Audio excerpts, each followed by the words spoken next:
Welcome to Talking Buffalo, featuring conversations with guests from around the world of sports, media, pop culture, and all things Buffalo, with your host, Patrick Moran.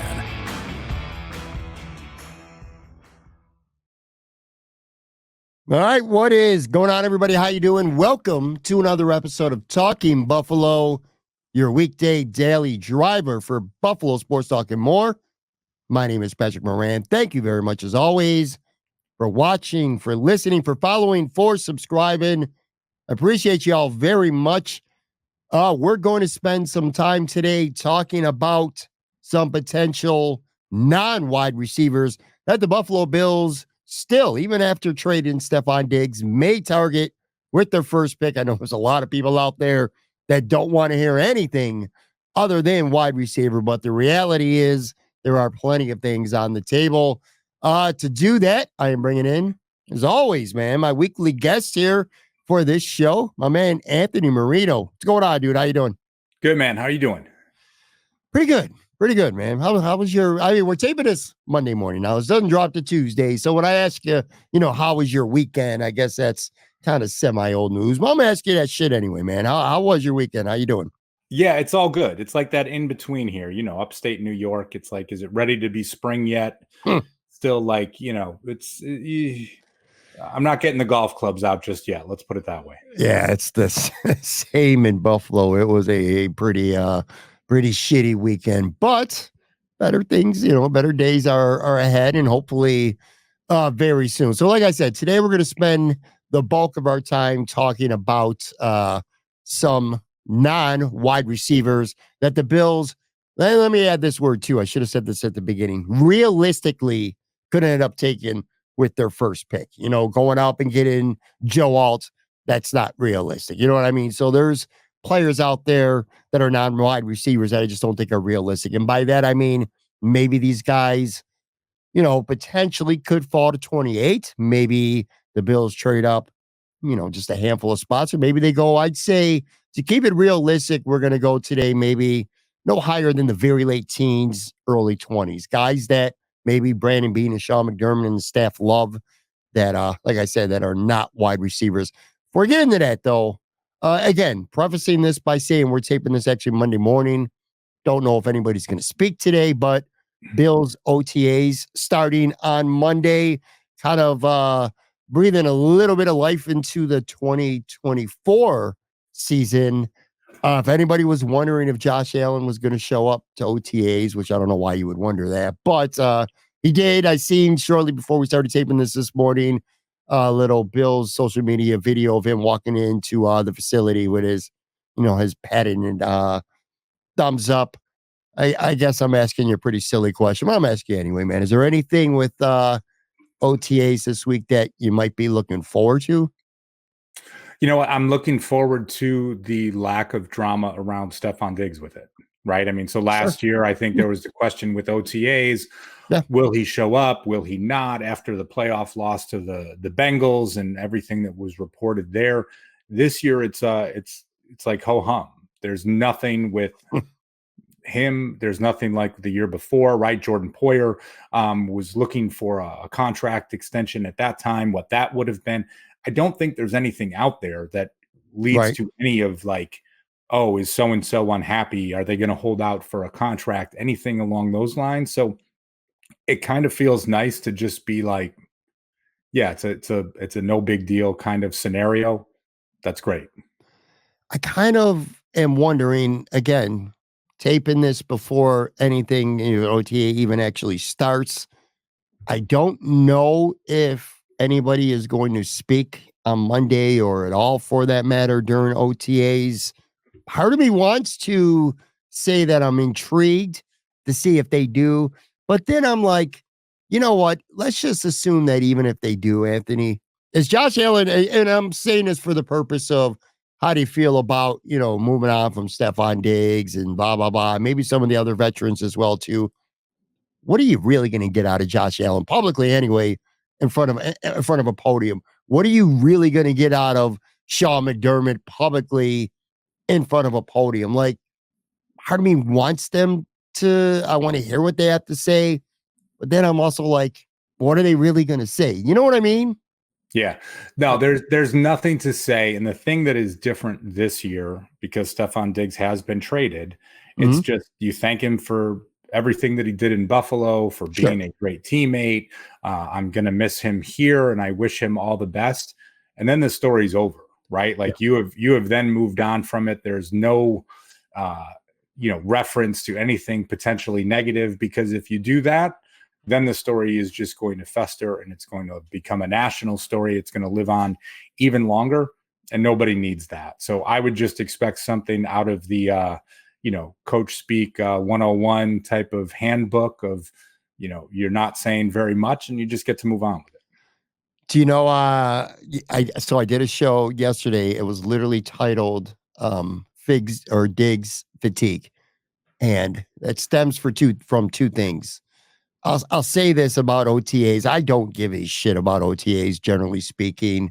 If I was a player, I'm not even sure that I'd be there. And I know a lot of people out there would say the same thing. It's voluntary. Who goes to voluntary work things when you don't need to? But whether you do or whether you don't, I'm looking forward to it just because it is, in some small ways, an opportunity for the first time to kind of turn the page from the Stephon Diggs trade. I mean, we got the draft coming up, which we're going to get into in just a few minutes here. So there's things coming up, but this is like the first thing since the Diggs trade to really just kind of turn that page. And when I say Diggs fatigue, it's two things. It's twofold. Number one, do you feel like to a certain extent you kind of just have Diggs fatigue, like thinking about it so much, talking about it so much, whether it's with me on the show, whether it's with talking with some of your peers, your friends, whether it's on Twitter, social media, or just in real life, just talking about the trade and what all the stuff that came to it to force that trade. You kind of feel like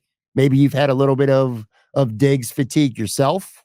I've actually been okay with it. And I say this in that, it's not like I've skipped any of the normal podcasts that I listen to just because, you and Joe are talking about Diggs again. Like, I'm not going to listen. Here we go. Yeah. This morning. Like, no, I listened to it. I enjoyed it. It was not something that I was, over. And I think the thing that works with it too, I mean, one, it kind of fills a void of like, you can only do so much pre-draft sort of talk, right? To have something real that ties into it. But it is linked specifically to what we're talking about with the draft, right? The conversation around wide receiver and, that sort of desperate need for the team that, hey, before the trade took place, I think everyone was like, well, you know what, maybe you do go edge, or you could go defensive tackle, or what do those safety prospects look like? Now, all of a sudden, it's just like, okay, that wide receiver talk has been ratcheted up, from an 8 to an 11, on a scale of 1 to 10. So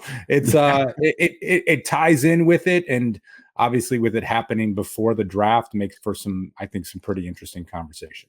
Well, I mean, I'm not going to lie to you. First and foremost, I always say this: I'm a fan before a content creator, and it's just the way it's always going to be with me. But I ain't going to lie to you.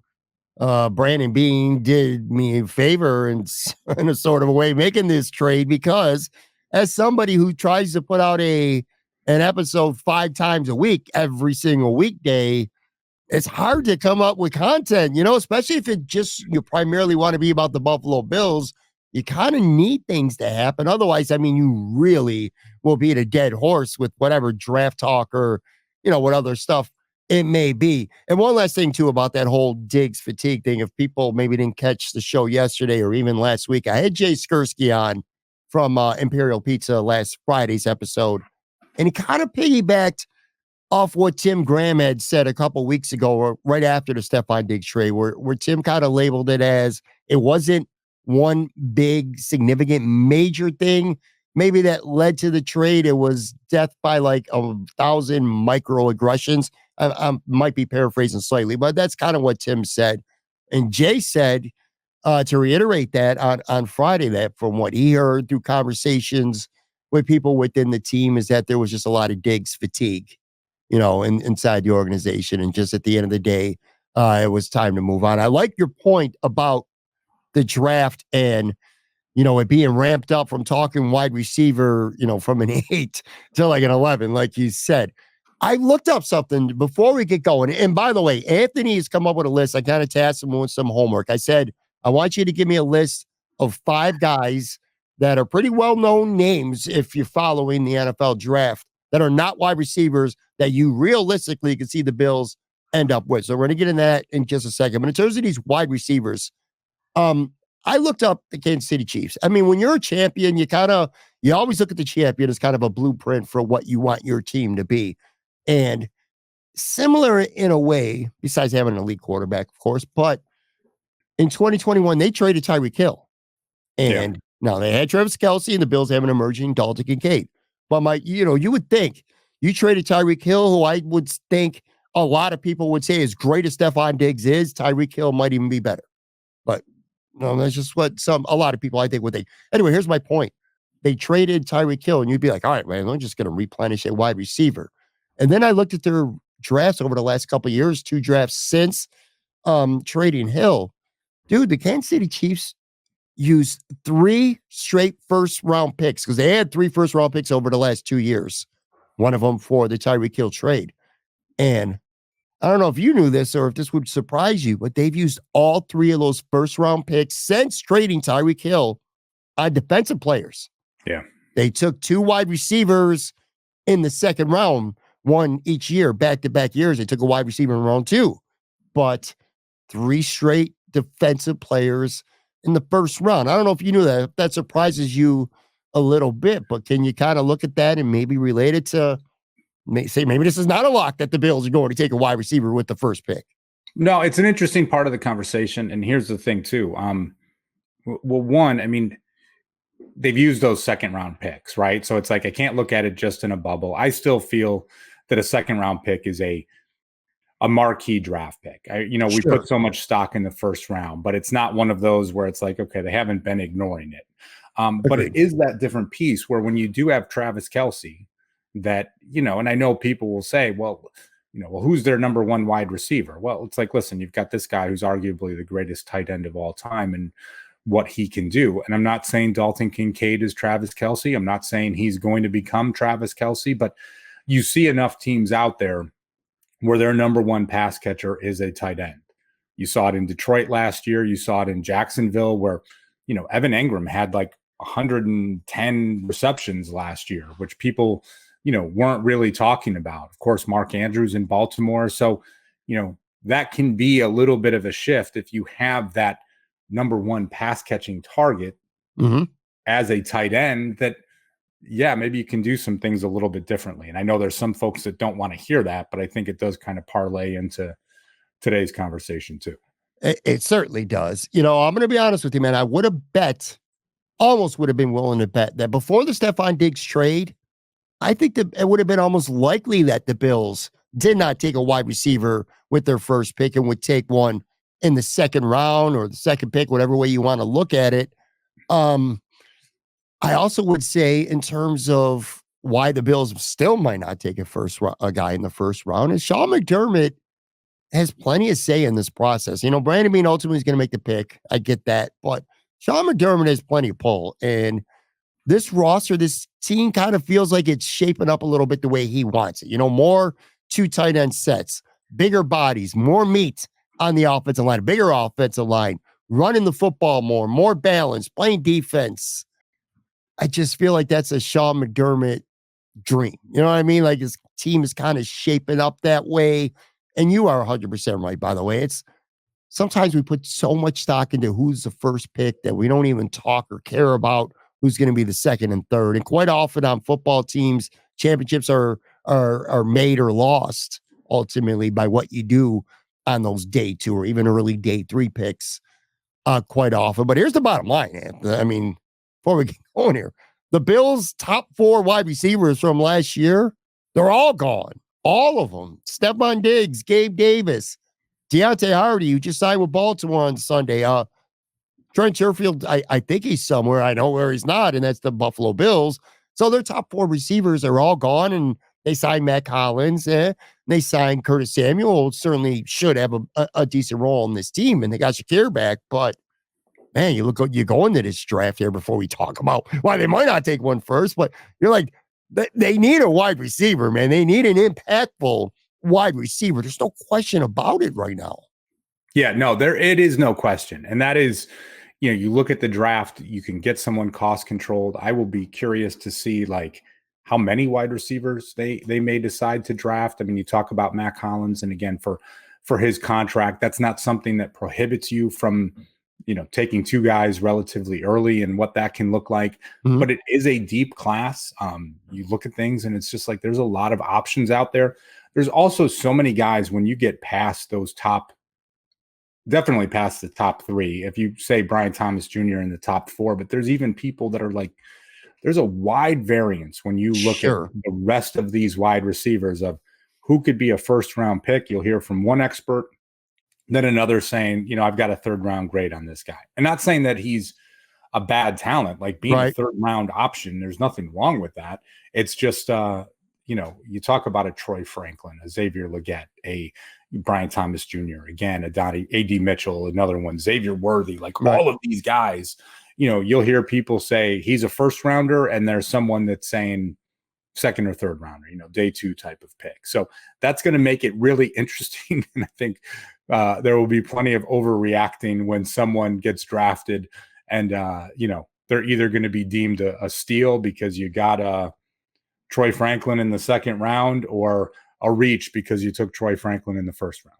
Even though you are way better than I am at limiting your social media and probably getting as annoyed like I do with social media, do you get a pretty strong sense that no matter how it plays out, if come Thursday, April 25th, whether it's pick 28, whether it's pick 25, we move down, whatever it may be, that first pick, and Goodell gets on the stage and he says, the Bills take, and you hear the word defensive end or defensive tackle or center, safety or corner, whatever it may be, there's going to be some shit coming from Bills fans, I think, by and large. Even if this guy turns out to be a Hall of Famer and, it just turns out to be one of the best picks in franchise history, the instant reaction from Bills fans, at least anyway, is going to be really, really negative, no matter what. Of course, 2018, you knew the Bills were going to look to position themselves to draft a quarterback, right? Sure. But I've never been in a position, and again, you talk about social media and some of the things, but just where there is like this consensus of right now that the Bills have to go wide receiver with that first pick, whether they trade up, trade down, whatever it may be, whoever might fall to them, that, gosh, how do you not take a wide receiver? And if they do, oh my gosh, it is going to be an interesting at least 24 hours, right, until they get to the second round where maybe they can do something that would change that. But I can't even imagine right now that happening. Yeah, look, man, Bills Twitter could be a tough place to kind of navigate sometimes. I feel like Rome and Dunze, a major trade up. That's the one united Bills fans are all going to be excited. Anything else, and I mean anything else, is going to be, if you trade up for Brian Thomas, you gave up too much, he's not even better than Mitchell. You draft Mitchell, he's got questions. Like you said, Worthy's got questions. A lot of these guys got questions, and it's just going to be kind of a mixed bag, but nothing compared to if they don't take one at all. Last thing, too, I really feel that they're going to take, I want to put that out there, too. I do think they're going to take a wide receiver with their first pick. I'm not saying it's a lock, though, but I do think they're going to. Part of it is I think Brandon Beane doesn't want to lose his Stephon Diggs trade. I think he is determined to upgrade that position because he just pride. Again, taking it personal, everything that happened with Stephon. I don't think they wanted to trade Stephon. I think it got to a point where they knew they needed to. And he did emphasize that, it's just one step, that there's still more offseason. Brandon Ayuk could still be on the table. T. Higgins conceivably could still be on the table. Both after June 1st would have to be, of course. They ain't trading for either of those. They can't do it right now. But I think knowing that maybe he's got that in his back pocket, that he could work a trade for somebody like one of those guys or somebody that nobody is discussing right now, maybe that makes it a not a lot that they take receivers. So on that note, let's get cooking here. Again, I tasked Anthony with coming up with 5 guys that are not wide receivers that I think most people would still like, as a Buffalo Bill, and that are at least relatively realistic that it could happen. So who's your first guy? What do you got going? Well, honestly, and I say this, putting this together, I hated doing this exercise, right? Because it was one of those things I started to realize, like, I am in no way, shape, or form prepared to have the Bills draft someone other than a wide receiver early on. Right. So if you messaged me and asked me to do it, I was just like, I gave you the I gave you the bad. I don't know, man. Like it was like and there were 5 names that popped into my head, but it was just like, even as you say it, it's like, gosh, if this happens, Thursday night is not going to be fun. So the first one up, Cooper DeJean, the safety / cornerback from Iowa, right? Freak athlete, everything that he brings to the table. Here's a guy that brings a level of flexibility to the defensive backfield. And you talk about losing Trey White and Micah Hyde and Jordan Poyer. Now the team is in a place that, there's some question marks that are there. And it's like, listen, I really like Christian Benford and Rasul Douglas, but okay, here's someone that you can get. And, for the next 5 years that, Douglas is going to be a free agent after this season. And, for Benford, battling some nagging injuries over the past 2 years. You talk about the safety position. I am not 100% sold on either of those 2 guys, right? Taylor Rapp, Michael Edwards have certainly done some good things, but this is someone that could potentially step in and, almost be that quarterback of the secondary for the Bills. Now, I get it. They have not invested high draft picks in the past at the safety position, but you know what? They haven't had to, because they signed Jordan Poyer and Micah Hyde, and they turned out to be an all-pro tandem. So, so that worked. So it was kind of one of those where you're just like, okay, I don't think you need to do something, at that high level at any point in the past, but now I could see that happening if he's there for the Bills at 28. Sure. I think of the 5 guys that we're going to discuss, at least the 5 guys that you bring up, I feel like this one actually might be the most realistic, because I think there's the best chance that he might be there in maybe the mid-20s, maybe even at pick 28.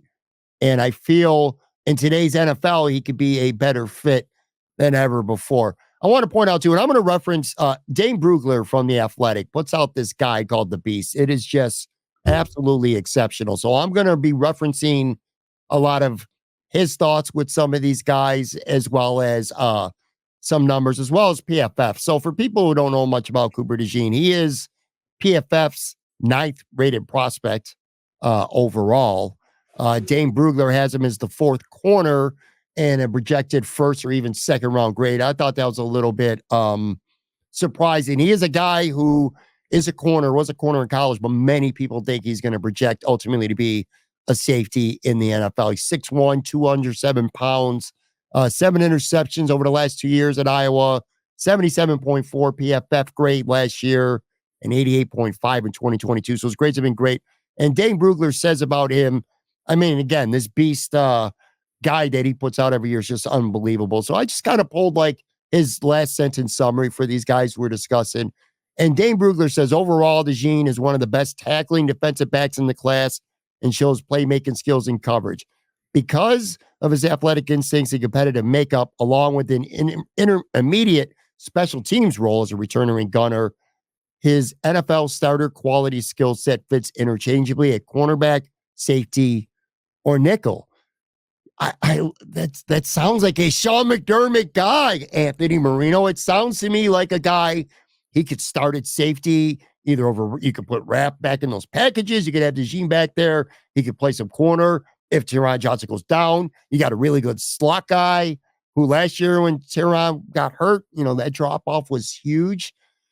Man, I think about it more and more and more, and I'm like, a utility knife kind of defensive back on this, defense just feels like, again, a Sean McDermott dream. I think it's more realistic than people think. Well, you could definitely see it, right? And again, based on the hits that they've taken in the defensive secondary, like you likely have to do something in this position, right? To bring somebody in. So I wouldn't be surprised either. Again, I'm not saying it's not that I want the Bills to make any of these moves, but the more and more that you look at that and the flexibility that he has, certainly would be valued. Sure. All right, let's get going. You got who's your second guy here? Yeah, second on the list, Jared Verse, defensive end, Florida State. Probably a scenario here where, here's a guy that would have to fall a bit to get to the Bills, or probably be some sort of a, call it a modest trade up to bring him in. I've got to be honest, he played at University of Albany before transferring to Florida State. That was the only school where he had received a scholarship offer. Many of you know I'm in the Albany area, so we get to a few Albany games each year, follow the team. So someone that you follow when they, enter the portal and go to Florida State. And then on top of that, play in a dominating fashion, it's hard not to be a fan of his. Sure. And I don't see defensive end as big of a need for the Bills as some do. And I know you see it as one as well. I think it would have to be like, if you get, someone like Verse or one of the other guys on this list that I'll talk about a little bit later that falls, okay, that's a little different because, hey, he probably could have been a top 15 pick, but for whatever reason, there was a run on wide receivers or offensive tackles, or you get 5 quarterbacks that go in the first round that allows something like this where he could fall. So that would be someone, again, maybe a little bit aggressive when you talked about someone that the Bills might be able to do a modest trade up for. This is a little bit different with him, but I like Verse as someone to keep an eye on. I will say this, the mock draft that I did, I think it was it was 2 weeks ago now.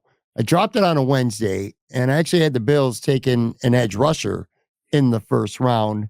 Not that who I mock means anything. I'm just saying I personally could see it, and I took an edge rusher, and then 2.5 hours later, Stephon Diggs got traded, and my mock went to shit and didn't have a shelf life of literally, just a couple hours. I like what you said about Jared Verse, because I think of the 5 guys that you selected, I think 2 of them absolutely would require a trade up. Nothing crazy, but I think, and look, every year there's guys who we think are going top 15 that end up late first round picks or even early second round picks. So gotta see how it plays out. Feels to me like the Bills would probably have to get up to the late teens, early 20s, where I said you kind of pushing the realm of realistic, although he's certainly realistic. Jared Verse, PFF had him 17th, their 17th overall prospect, third among edge rushers. Dane Brugler from The Athletic has him as his second edge and 20th overall. So that 17-20 range, it feels like that's where you would need to get up to get him. I do think that edge rusher is a bigger need right now than maybe you do, because I'm not ready to entrust that Von Miller is. They need to replace Leonard Floyd's production last year. And I know it seems like, well, Von Miller, a full year healthier now, he could be that guy. Don't know if you could count on that, though. I just don't. I think edge is going to be an early pick for the Bills. By the way, dude, 6'4", man, 260, ran a 4.58 40. And what I like about Jared Verse at Florida State is he's not just a traits guy. He actually has production. 11 sacks last year. He had 9 in 2022, 7 in 2021. So the guy has been productive for 3 years there. Dane Brugler says, overall, when he channels his relentless energy, versus as disruptive as anyone in this class because of his explosive get off, power to his frame, and NFL quality hand use. His physical traits and competitive football temperament give him a high floor as an NFL starter, reminiscent of an 8-year NFL veteran, Dante Fowler. Pretty impressive words, man, for Jared Verse. I think he could be in play. Yeah, I mean, it's one to keep an eye on. Again, I would look at it if he falls to, say like 23, 24, that you could look at it and say that's that, type of opportunity. Is that someone you're going to trade up for, do a modest type of trade up for? But again, I felt like it was a little bit of a reach that he even gets that far, but someone that I'm personally a fan of, so it was easy to include him on the list. Sure. And what we're going to do now, we're going to take a break, come back on the other side, and we'll talk about the other three guys that you got. I got a few as well. And look, at the end of every single description, we're going to talk about these guys, but none of it's going to make us say, well, we should take this guy instead of a wide receiver. But on that note, quick break, come back. Plenty more with Anthony Marino.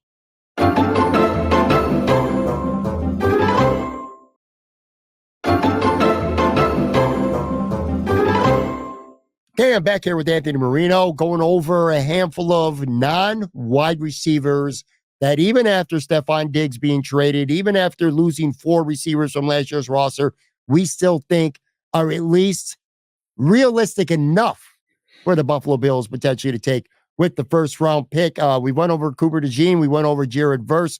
Who you got up next? Up next, a guy that I really liked for the Bills as a first round target before the Stephon Diggs trade, Byron Murphy, defensive tackle from Texas. You look at that defensive tackle position. Of course, Daquan Jones, fantastic that he's coming back to Buffalo. Ed Oliver, I'm such a big fan of his, and I know that you hate him. So for me to be an I don't hate him. apologist for you is I'm happy to fill that role. But I looked at someone like Murphy, in the Bills, they have that rotation at defensive tackle. So, even think third down type situations, third and long, right? Obvious passing down situations. You've got him and Oliver next to each other. That would create a headache for opposing offensive lines. And, so it's not one of those where you would say, well, gosh, you've already got Ed Oliver. Why would you invest a first round pick in a 3-tech? I mean, listen, I could see him playing 50 to 60% of snaps if you were really to look at things as part of that rotation, right? Because you're going to have those 3 guys kind of as your primary, Daquan Jones, Ed Oliver, and then a third. And if it gives you a little bit of flexibility, again, when you talk about those obvious passing scenarios, here's a guy I really like. If he is there at 28, that will be intriguing because I think it is a type of player that you could say to yourself, all right, if you're talking wide receiver 6 or 7 type of scenario, and I know you don't do that, right? It's like you've got your board, you stick to your board, blah, blah, blah, I get all of that. But if Murphy is someone that slips a little bit, is that the type of player that it's like, hey, he's the best player available on the board. That's what we're going to go with at a position of need. That one I could see probably, at least for me, a little bit more than the other 4 guys on this list. Well, let me clear the air here, Anthony. I don't hate Ed Oliver.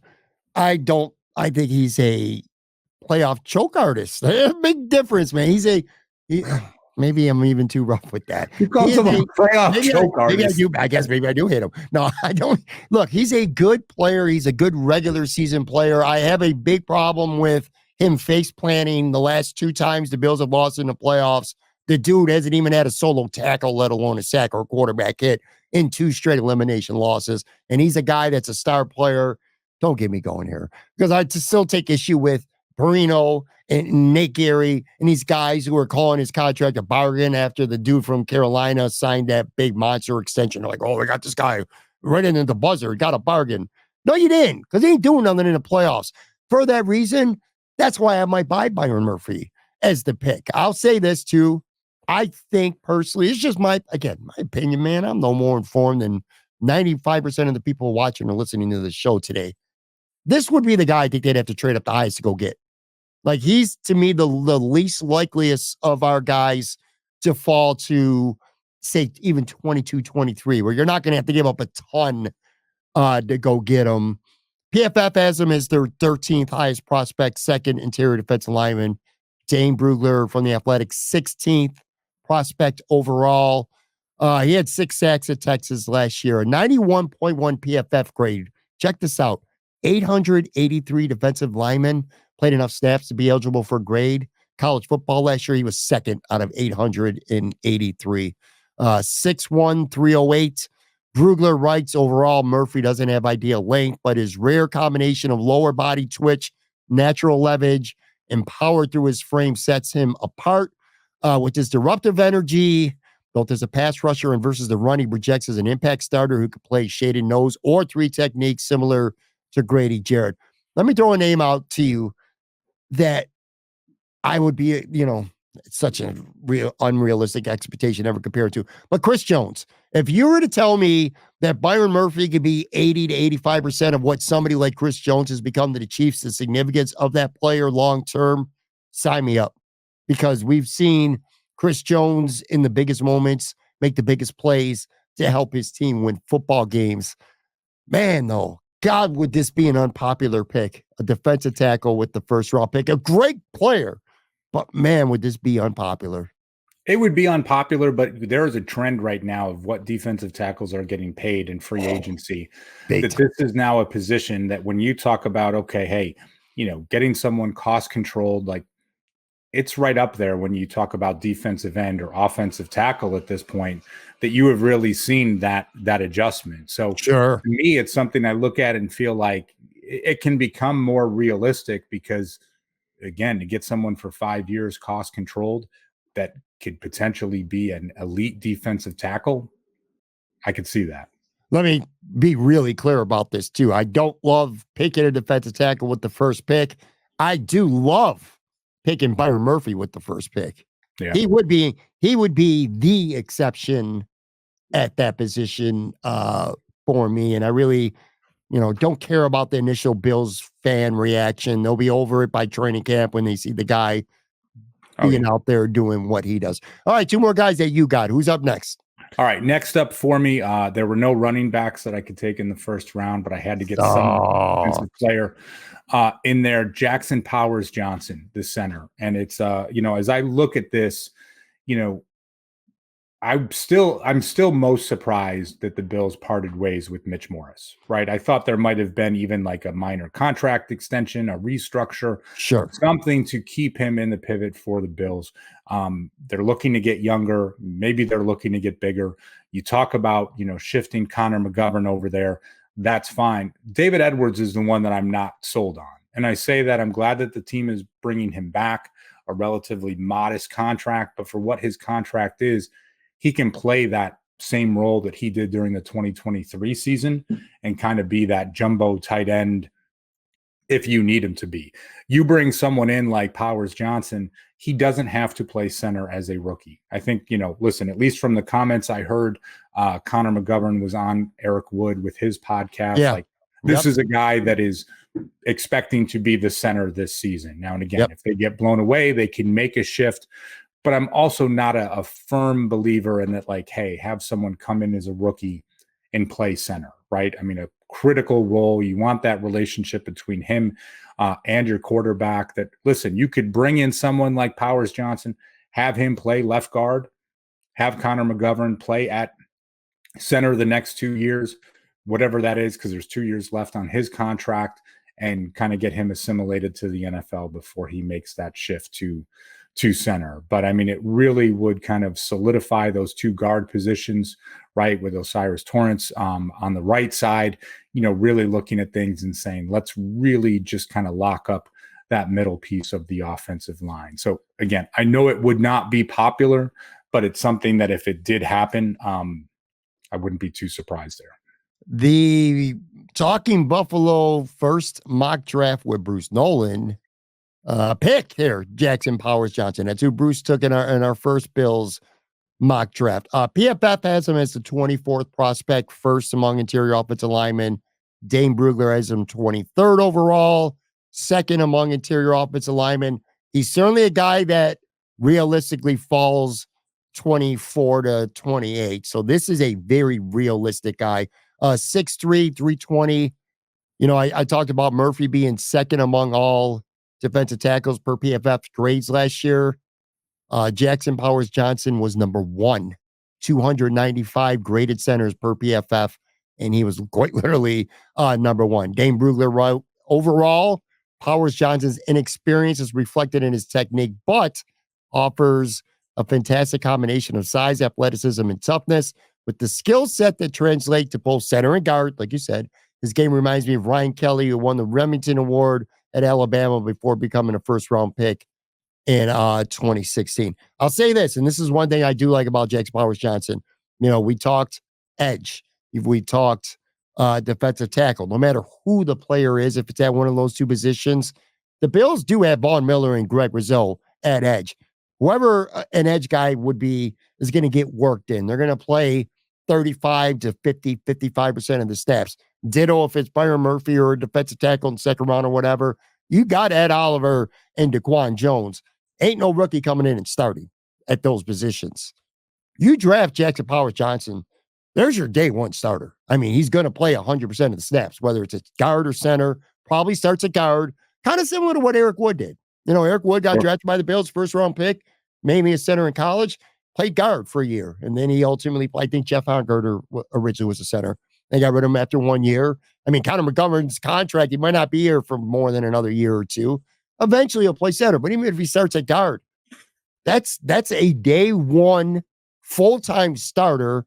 And then, I mean, you're talking, Torrance and Johnson and Deion Dawkins, that's 60% of your offensive line right there. That's going to be there for long term. I am pretty confident that Spencer Brown might be a long-term guy too. So you're talking potentially a big chunk of your offensive line there long-term. I agree with you. It's not a popular pick. I do think it's a sensible pick. And why nothing's going to take me off thinking it's going to be wide receiver first. I think of the guys we've discussed so far, that actually would be the most realistic one as well. All right, so you got one more guy. Who is it? Yeah, so last one, another edge rusher, which I kind of feel, again, a little weird about based on my comments before, but Laiatu Latu.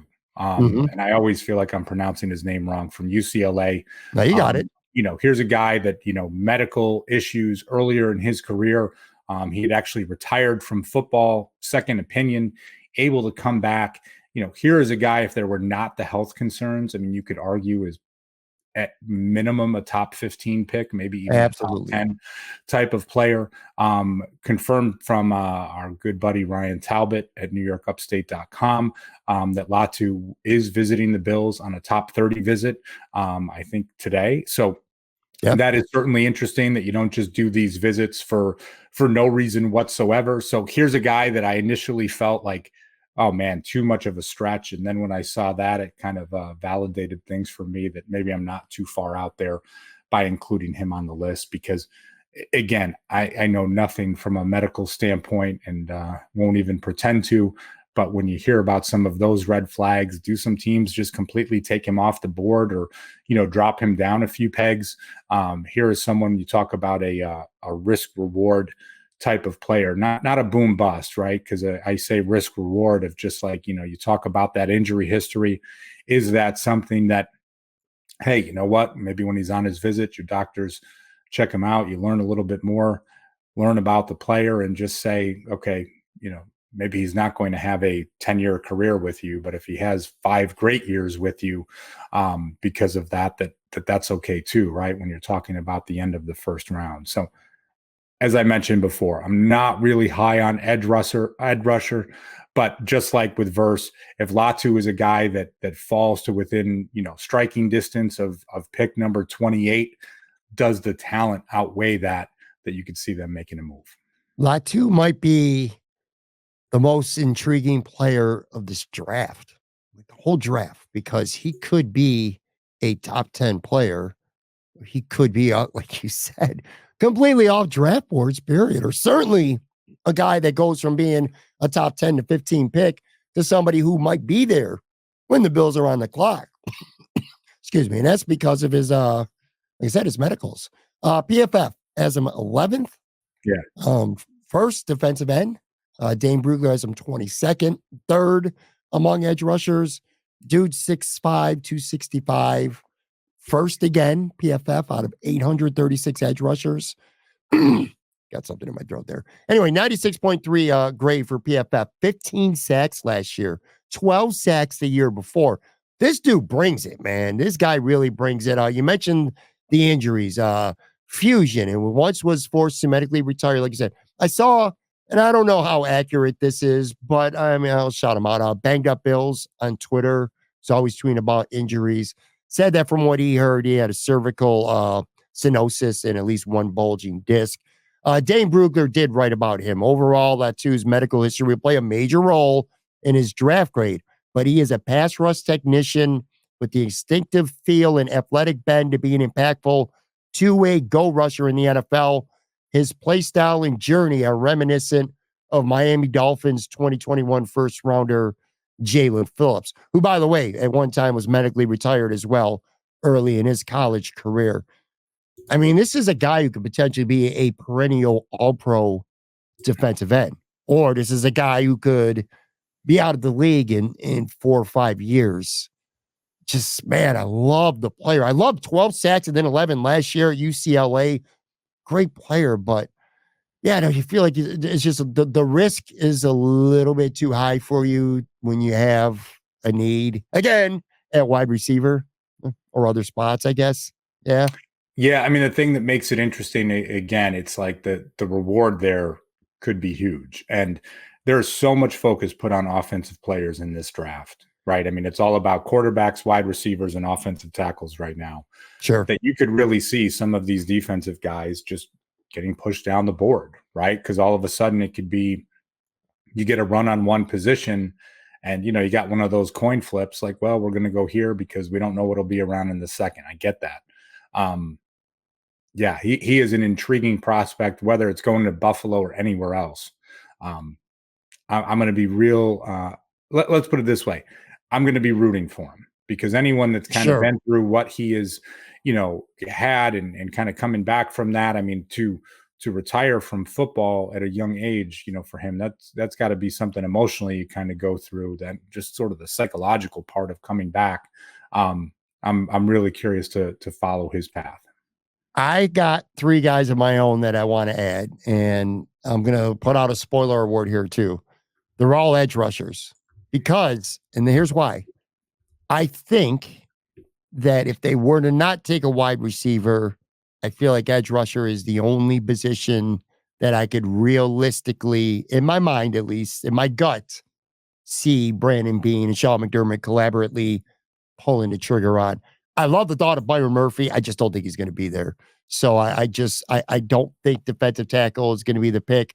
I love Cooper DeJean. I think he'd be a better fit than most edge rushers because I think you can use him more right away and he can do a lot of different things. I just don't see that being a first round pick. Loved your point though about safety's never been a priority because why would it be? You've had perennial Pro Bowl caliber, all pro caliber safeties from 2017 through 2023. Why are you drafting a safety in the first or even second round when you got those 2 guys? But I just feel like you got Greg Rizzo, you got a 35-year-old, very iffy Vaughn Miller. You got who the hell they even got? Casey Toohill, the guy they just signed. I don't think he's anything more than a 4th or 5th defensive end. And then they bring back AJ Epinesa, who I like, but kind of feel like you know what AJ Epinesa is at this point. He's a really good 3rd defensive end who will have some flashes for you. But I could just see edge being a first round pick if it's not wide receiver. And again, I got 3 guys. One of them was the guy that I took in my very first mock, Chop Robinson from Penn State. PFF has him all the way down at 43. Dane Brugler has him 26 overall, 4th among edges. He's a 6'3", 250 pounds, 90.9 PFF grade, which was 9th best among edges last year. Here's the thing, and this is scary, and I know a lot of people, when I put this out on Twitter, like my first mock draft, I talk about him a lot. He only had 3 sacks last year. That's not good, man. 5 in 2022. But the traits are there. He's a traits guy, you know, 4.4. He ran a 4.48 40. He's got like those Von Miller traits. Dane Brugler says overall, Robinson needs to continue developing to prove he isn't a one-trick pony, but his first step, explosiveness and aggressiveness, hands him the potential to be the most dynamic pass rusher in this class, ideally suited as a wide 9 defender who could be lined up or schemed across the front. A scary pick. You say a guy who's only got worse of production. You know, you can say that about a Donnie Mitchell, though, with the wide receiver. You know, why is this guy not more productive? He looks the part. You know, I kind of feel like that's the case with Chop, but I think it's real. I just think it's realistic, Anth. Let me cook here. I'll go through my 2, and then I'll get some thoughts from you on all 3 of them, I guess, combined. My second guy here, I got Darius Robinson from Missouri. An edge guy who could kick inside. Part of what intrigued me about him, going back to earlier mock drafts, was Joe Biscaglia from The Athletic. His first mock draft, he actually had the Bills taking him at 28th overall. 44th on PFF. Sixth among edges. Dane Brugler, I'm not even sure where Dane had. Well, he's 6'5", 296, 6 sacks last year. A team captain at Missouri. Dane Brugler wrote overall, Robinson is straight out of Central Casting with his frame length and power of contact, but he needs to introduce better skill and efficiency to his game for quicker sheds versus NFL blocking. Projects as either a base, an odd, or even front who could shift inside and sub packages. Joe Biscaglia, when he took him in his first initial mock draft, said that Darius Robinson was kind of like in that mold of Eric Armstead, a guy who the Bills pursued at the start of free agency. That could be a good fit. And then the last guy, this would be a dark horse, a sleeper, a guy who I promise you fans would be like, what? But Marcus Nealon, he's an edge from Western Michigan. PFF has him 58th overall. Brugler has him 32nd. 6'3", 275, 89.7 PFF grade, 6 sacks last year. Dane Brugler writes overall, Nealon is still taking classes in the art of pass rush, but he is charged up into contact and displays twitch throughout his frame, which allows him to defeat blockers in different ways. He projects as a starting base whose best football is yet to come. I'll say this about him, and then we'll get some final thoughts from these edge guys on you. If they were to take him, that would tell me they are A, committed to taking an edge in the first round, and B, Latu is gone, Verse is gone, maybe Chop Robinson is gone, maybe even Darius Robinson is gone, that they're just really committed to taking an edge, and this is going to be the best available guy on the board. But anyway, those were my 3 additional guys, all edges. Some final non-wide receiver thoughts from you. Yeah, I think when it comes to the guys that you just shared, all good prospects, I think I looked at it a little different as I was looking at edges more, hey, are some of these top guys potentially going to fall? Then I think it justifies it. You see it as a little bit more of a need than I do. Sure. And again, this isn't a knock on those guys. If they're available in the second round, maybe is that something where the Bills, look to get aggressive in a scenario there and move up from pick 60 to address edge if it's something that, they really like one of those prospects as well. But I got to be honest, man, I am so having a hard time wrapping my head around anything other than wide receiver in the first round. I mean, it is like, I almost feel disingenuous, and these are all like really good players that we're talking about. So it's nothing against them as prospects. I think I just realized I'm spending so much time listening to like Matt Harmon and reception perception, and he seems to be doing just guest spots on so many different podcasts because it is such a wide receiver heavy draft that it's going to be really exciting. And for all of Bills Mafia, I do mean it. Like, gosh, I really hope that they take a wide receiver in the first round, because if they don't, it will be insufferable for that period of time. It sure will. This exercise, I've thought of Jackson Powers Johnson before this because, like I said, doing my first mock draft with Bruce, he took him and it got me thinking. And I certainly could see, go get yourself a day one starter on the offensive line who ultimately will be your anchor at center at some point, probably a long-term starter. I still feel like that's not a bad thing to address, but maybe you could go get yourself a guard in rounds 2 or pick up a 3rd round pick, or maybe even early in day 4. I don't want that with the first round.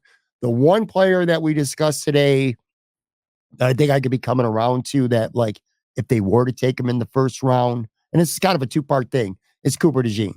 Because now I'm realizing a utility knife guy, a guy who could do a lot of things, a guy who, quite frankly, might be better than Taylor Rapp or Mike Edwards right off the hop. That is certainly feasible. But even if he's not, he will have a role on this team immediately and has that star potential. I could see that if the Bills got that 2nd round pick from for the Stephon Diggs trade next year, and they own the 60th pick, I could see a scenario where maybe you take your 2nd this year and your 2nd next year. That could get you from 60 all the way up to the very beginning of round 2, or maybe even throw in another late pick, and that could get you back at the end of the first round. So that 30 to 36 range You can package those 2 picks and you can still go get your Lamb McConkey or maybe Xavier Legette or, whoever, whatever. Pick the receiver that you're really high on that most people will probably bitch about. I can see that scenario where they would take a Cooper DeJean and come back and get a receiver earlier by a trade up. I could see that happening, man. And I wouldn't hate that. That would be crazy if it took place. I'm not saying I hate it. It is, I'm like mentally preparing for the draft next week. And I do think for the majority of the first round, I am going to be in the car. And the last time I was in the car for the first round of the NFL draft, I wanted the Bills to take Matt Leinart to play quarterback for them. And they took Dante Whitner instead. And I almost drove off the road. So I really hope for Thursday night that it's just it's an easy ride back and there's just, plenty of positivity. So it'll keep me off Twitter for the night because I'll be driving, which might not be a bad thing. Wow. So you're going to be in the car for day one of the draft. Yeah, I don't like that precedent that you just said. I'm going to clip this, by the way. And if they take a pick I don't like, I'm absolutely going to blame you. One last thing. There's something I'm out on. I don't think the Bills are going to double dip at wide receiver. Well, let me rephrase that. I don't think they're going to double dip 1-2. Like they did. A lot of people are talking about, well, double dip at wide receiver, Rizzo, Boogie Basham style. I don't see that happening because I think getting that one receiver is absolutely a primary need. But I'm not sure if they were to go get Xavier Legette or Mitchell or, again, pick your goddamn receiver. I don't care. Brian Thomas Jr., whoever it may be, they got him. They got Samuel. They got Shakir. They got Matt Collins. I don't think when they need an edge guy, they need an interior guy, they might need a guard. I don't think they're going to go receiver picks 1 and 2. Do you think that's likely? You know what? Let me say this. I'm not out on it. I'm not out on it. And I don't think you have to, but I think it's one of those scenarios that if it happens, I'm not going to sit here and be like, oh, well, you can't do that because you have Matt Collins. And again, Matt Collins is a nice player. Don't get me wrong with any of that. It's similar to, and again, you can debate Boogie Basham all you want, but it was just, to me, that felt obvious of, listen, we have this guy highly rated enough and he is there. So right. I'm not out on it. I'm not saying like I'm advocating for it, but if it happened, I would be okay. Last thing here, we're going to get off the air for today's episode. You're going to have one more chance next week, so this is not binding by any means, but the NFL draft is tonight. I want you to give me your prediction. Who's going to be a Buffalo Bill? If the NFL draft was tonight, who's going to be the Buffalo Bills' first round pick? Just take a stab. Obviously, we're throwing darts at a board right now, of course. But Xavier Legette, wide receiver, South Carolina. And I look at him as a player. Really, one of the first evaluations I heard on him was from Steve Smith, former Carolina Panther wide receiver. And he immediately just kept saying, he's like, DK Metcalf. That's all I'm going to say. DK Metcalf. And then you go and, listen, I'm more of a highlights guy. I'm not going and like analyzing film or any of those pieces. But when you hear Steve Smith say that, and then everything that Joe Marino has talked about with him, and then you look at different pieces and you just look at what he can do with the ball in his hands, it's like that is a missing piece for the Buffalo Bills. And I would really, really just love to see that. I don't care how old he is, whatever. Oh, he's 23 years old already. Like, and here's one thing I am going to say. This is going to be a mini rant. How everyone's like, oh, his production against 19-year-olds. Last time I checked, does Alabama just start 19-year-olds? Like, does every team in the SEC, they only start 19-year-olds and he's the only 23-year-old that was out there on the field? Stop with that narrative. Like, it's just, it's so old. Right. Just like, again, I feel like I should go through and look at every snap count and every roster and how old everyone is on their team. But last time I checked, these SEC teams are not just starting a band full of freshmen each and every year. It's a tired and lazy narrative that people keep saying. Just stop. I would love if the Bills take Xavier Legette. I'm going to predict today. Again, not binding. Next week will be binding when I have you on. Next week will be more about a projection and maybe prediction type episode when it comes to the draft and, where we think some guys may end up. We'll have a little bit of fun with next week's episode, but I'm going to predict, not saying that this is I want Xavier Legette too. Lamb McConkey is, I see it. I see him being that guy that they look at and say, this is our next Stephon Diggs, the same type of player. He can play all three levels of the field, some slots, some outside. He can do a lot of different things. I just feel like he is the fit. I don't know how I feel about that, though, right now. I got a full week to digest. I didn't think on that. But that would be my pick right now. But again, neither of this is binding, although I can already tell by your conviction. I'm going to ask you this tomorrow, next week. You ain't going to change your mind. But anyway, for Anthony Marino, make sure you follow Anthony on Twitter at Anthony Marino. I'm Patrick Moran. Thank you very much for watching. Thank you, Anthony, for being on. Look forward to talking to you next week because we're going to have some fun. Like I said, we'll do some draft predictions, not just for the Bills, but around the league as well. Sounds good, man. All right, guys, and I'll be back with a brand new episode tomorrow. Actually going to have our second last mock Bills draft with Aaron Quinn from Cover One. Talk to you then.